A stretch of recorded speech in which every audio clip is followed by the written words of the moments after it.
و اما چند کلمه حرف دارم با این اهل صدا، با کسانی که قرنهاست خودشون رو به دروغین اهل صدا معرفی کردن، با شیادی و رذالت مخصوص خودشون قرنهاست خودشون رو ملجأ و پناه مردم جا زده اند و اما هیچ وقت ماه پشت ابر نمیمونه. این واقعه هولناک خونین، این قیام خونین مردم خیلی پرده ها رو زد کنار، پاره کرد و چهره پلید شما، چهره قدرت طلب شما، چهره دنیایی شما برخلاف تمامی حرفایی که میزنید رو شد. از کوچیک و بزرگ دیگه شما رو بهتر میشناسن. اونهایی که میدونستن، اونهایی که شک داشتن به یقین تبدیل شد و اونهایی که نمیدونستن تازه داره شاخکاشون میجنبه که بابا چه خبر بوده، ما با پشت سر کی نماز میخوندیم مثلا، شنیدم اینو.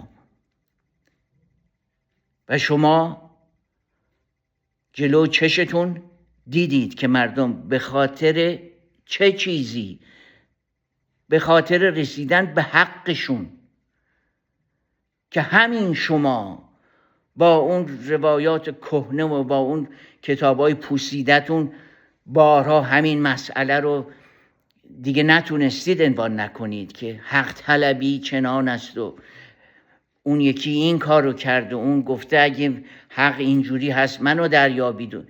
ولی تمام اینها داستان بود، تمام اینها دروغ بود. شما جز دروغ هیچ چیزی ندارید، تمامش دروغه، بر پایه دروغ اصلا بنا شدید، هیچ تعارفی نداریم. بزرگترین دروغ تاریخ هستید شما. جلو چش شما مردم رو قتل عام کردند. اون مردک خودشیفته، اون آخوندک پلید ولی فقیه فکر کرد قرن چندمه که اون خلیفه منحوس اون زمان وقتی قیام خراسان رو میخواست سرکوب بکنه دستور داده بود هر نوجوانی که قدش از یه ذره بیشتر بکشید. این دستورش بود تا فتنه خاموش بشه.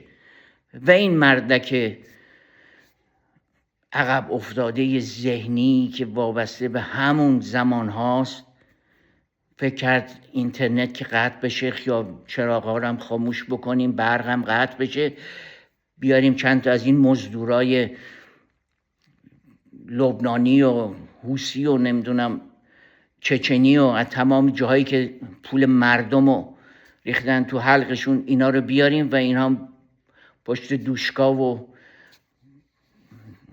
تیربارای سنگین رگبار رو ببندن به مردم و عزیزترین عزیزان مردم و این جوانای دست گل و رعنای مردم رو به رگبار به خاک و خون کشیدید. به خاطر چی؟ به خاطری که چند صباحی بیشتر در صحنه قدرت ببون. اینقدر شیفته قدرتید، اینقدر شیفته پولید و ثروتید. چقدر دیگه میخواید خامنه ای؟ چقدر میخوای بدی به این اطرافیانت، به اون کس و کارت؟ چی کار میخوام بکنن؟ اون خمینی با اون بازمونده های مفخورش که فقط شکم گنده میکنند و مفت میخورن از قبل این مردم، چی کار دارن؟ چی کار میکنن؟ چه منفعتی برای این جامعه داره؟ اصلا بود و نبودشون چه فرقی میکنه؟ بعد به خاطر اینها دستور قتل میدی، به خاطر اون خاصیت‌های شیطانی که دارید همتون که متبلور شده در وجود خامنه‌ای که داره نشون میده به همه دنیا، به ایران، به همه دنیا بکشید، همه رو بکشید تا فتنه خاموش بشه. مردک نفهم، اینجا قرن 21 نمیتونی چیزی رو پنهان کنی. هر چقدرم تو حلقوم این اروپا بریزی، بالاخره اینا تا یه حدی میتونن باهات مماشات بکنن. یه جایی اونها مجبور هستن صداشون درآد، همینطور که در اومد. یکیشون صداشون در اومده. اون چین و شوروی که اینقدر ریختی تو حلقشون که مست شدند. شرم بر شما، واقعا شرم بر شما که یه مملکت رو تحویل گرفتی، دادن بهتون و بعد از 50 سال با این ثروتی که این مملکت داره یه ویرانه تحویل این مردم دادید و بازم دست بردار نیستید و دارید میکشید، به راحتی میکشید. آخه تو این مکتب شما چی یاد گرفتید؟ چی بهتون گفتن؟ از انسانیت چی گفتن؟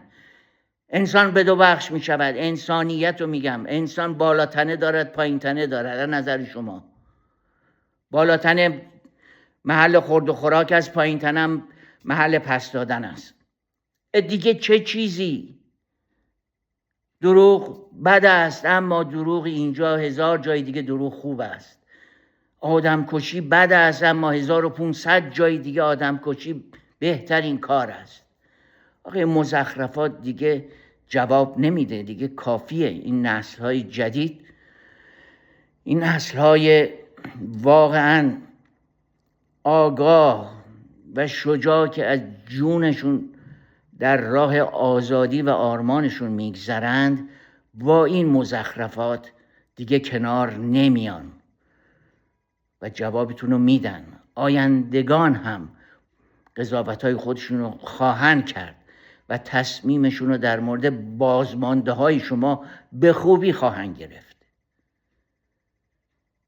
و اما باز همه اهل صدا، این همکاری شما و این شراکت شما در جنایتی که خامنه‌ای انجام داد و شما نشستید و نگاه کردید، از اون آقای سیستانی گرفته تا تمام این آیات دزدی که مشغول سلطان شکر و سلطان چی و چی و چی و چی که جز کار دنیایی و جمع کردن پول و مال و اینها هیچ غلطی تو این دنیا نکردید و هیچ منفعتی برای هیچ جایی نداشته اید، ساکت موندید و چشاتون رو بستید.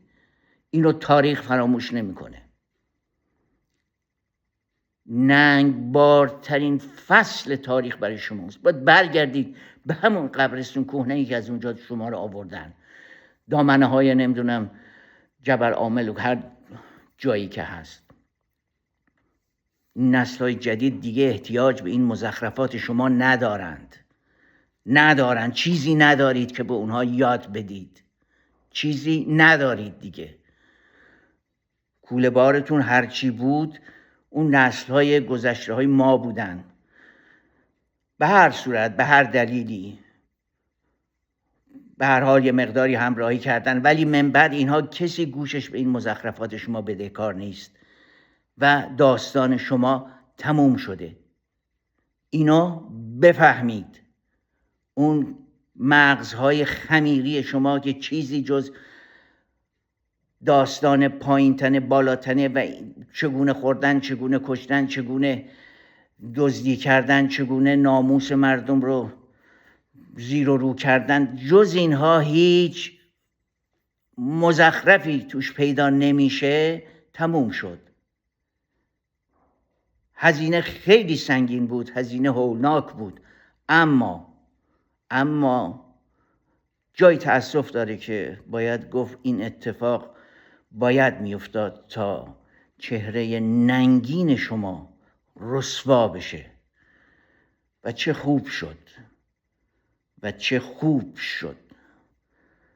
درود به تمام جوانان و تمام عزیزانی که جونشونو فدای راه آزادی این وطن عزیز کردن. درود بر شما.